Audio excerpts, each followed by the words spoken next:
दोस्तों, आप लोगों ने कई बार ऐसी कहानियां सुनी होगी कि किसी इंसान ने खुद को कामयाब बनाने के लिए बहुत बड़ी प्लानिंग की। यानी कि भैया उसने भाई खुद को उन्नत बनाने के लिए खिचड़ी पकाना शुरू किया। लेकिन जब वो खिचड़ी बनकर तैयार हुई, उसने जो प्लानिंग की थी उसको जब वो एग्जीक्यूट करता है तो उसका फायदा उसे नहीं मिलता है।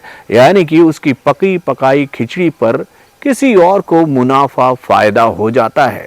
तो दोस्तों, आज मैं आपको फिल्म इंडस्ट्री की एक ऐसी ही कहानी सुनाने वाला हूं जिसको सुनने के बाद आप भी ये बात कहोगे कि भाई खिचड़ी तो पकाई थी जीजा ने, उसका फायदा मिल गया साले साहब को।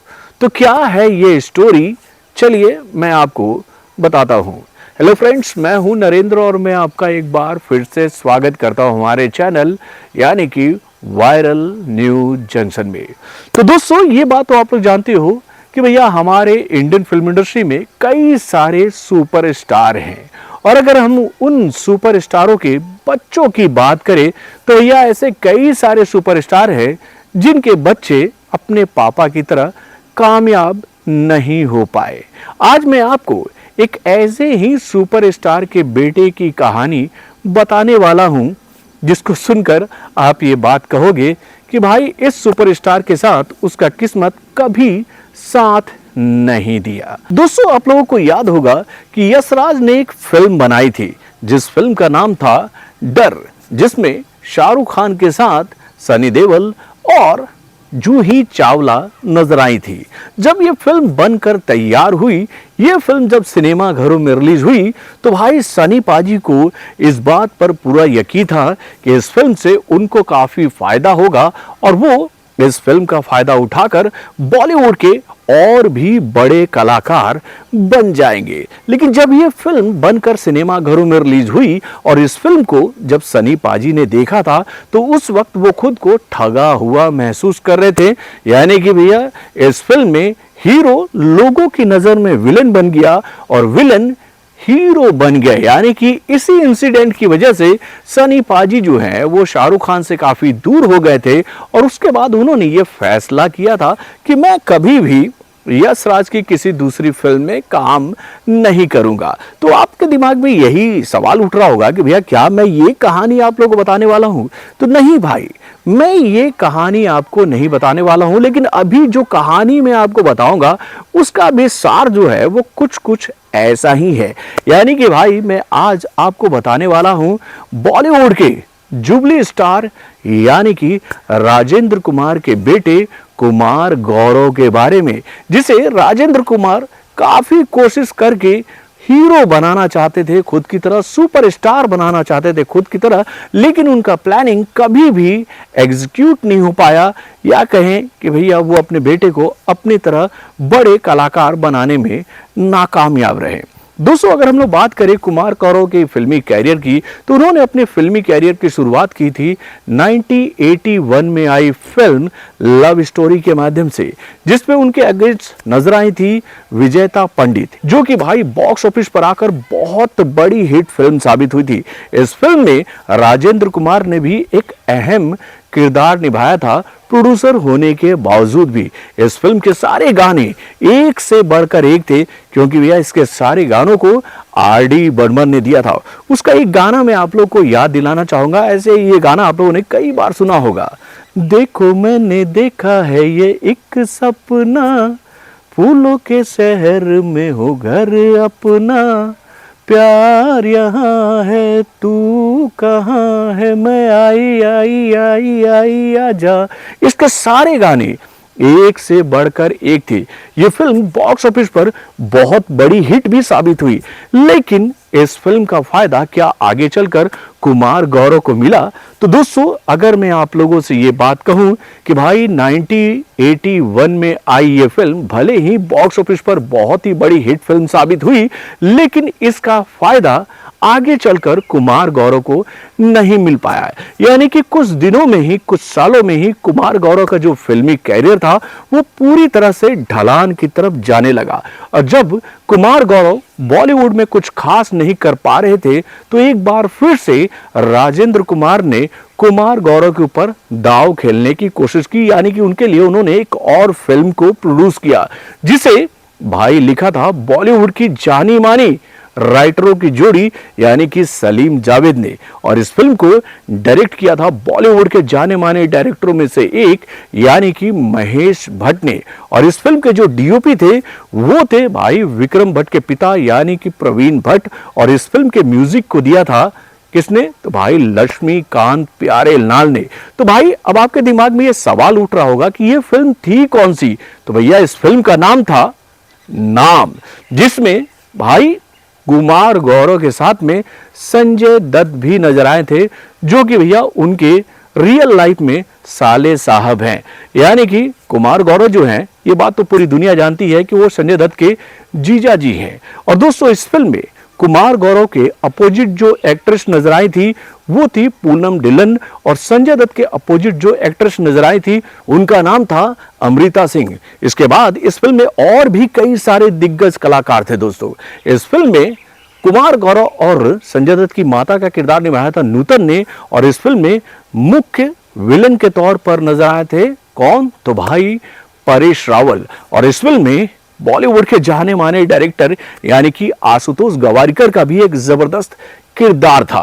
तो दोस्तों जब ये फिल्म बन रही थी तो उस वक्त कुमार गौरव को इस बात पर पूरा यकीन था कि ये फिल्म जब सिनेमाघरों में रिलीज होगी तो इस फिल्म का फायदा उनको जरूर मिलेगा।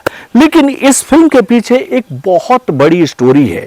जब ये फिल्म लिखी जा रही थी, जब ये फिल्म बनाने के लिए तैयार की जा रही थी, तो उस वक्त इस फिल्म के राइटरों ने एक बात समझाने की कोशिश की थी कुमार गौरव को कि भाई आप इस फिल्म में संजय दत्त वाला किरदार अपनाएं, ये किरदार आपको काफी बेनिफिट देगा। लेकिन बॉलीवुड में उस वक्त ये बात कही जाती थी कि भैया जो कलाकार नेगेटिव किरदार निभाता है उसको दर्शक ज्यादा पसंद नहीं करते हैं, और इसी वजह से भाई कुमार गौरव ने संजय दत्त ने जो किरदार निभाया था उसे छोड़कर भैया मेन लीड वाला किरदार चुन लिया, यानी कि अच्छा लड़का वाला किरदार। यानी कि भैया अगर हम लोग बात करें नाम के स्टोरी की, तो भैया इस फिल्म में कुमार गौरव और संजय दत्त जो थे वो दो भाइयों के किरदार में नजर आए थे। अगर हम लोग बात करें भैया इन दोनों भाइयों की, तो इस फिल्म में हमें ये बात दिखाई गई थी कि भाई भले ही इस फिल्म में ये दोनों भाई दिखाए जा रहे थे, लेकिन ये दोनों सगे भाई नहीं थे।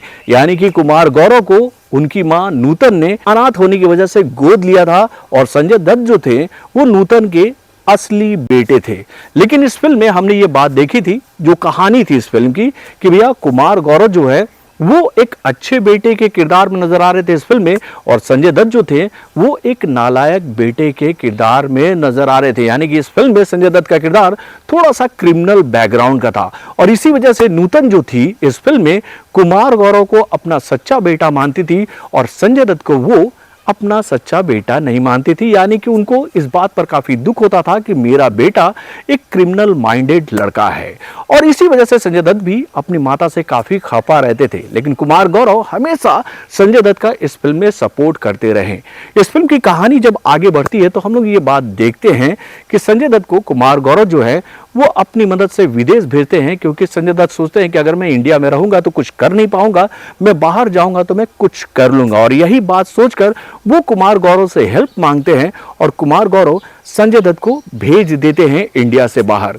जब संजय दत्त पहुंचते हैं विदेश में, उनको ये बात पता चलता है कि जिस एजेंट की मदद से वो काम की तलाश में पहुंचे थे विदेश में, वो एजेंट एक फ्रॉड था, और विदेश पहुंचने के बाद संजय दत्त के पास कोई काम नहीं था, वो वहां पर इलीगल तरीके से पहुंचे हैं, जिसकी वजह से वो पुलिस के निशाने पे आ जाते हैं, और खुद को बचाने के लिए संजय दत्त वहां भी गलत रास्ते पर चल पड़ते हैं। उनकी मुलाकात होती परेश रावल से, और उसके बाद संजय दत्त जो है वो स्मगलिंग के लाइन में चले जाते हैं। अब फिल्म की कहानी मैं पूरी तरह से आप लोग को नहीं बताऊंगा। अगर आप लोग को मेरा ये स्टोरी पसंद आएगा और आप लोगों ने नाम मूवी नहीं देखी होगी तो मैं आप लोगों से ये बात कहूंगा कि आप इस फिल्म को जरूर देखिएगा।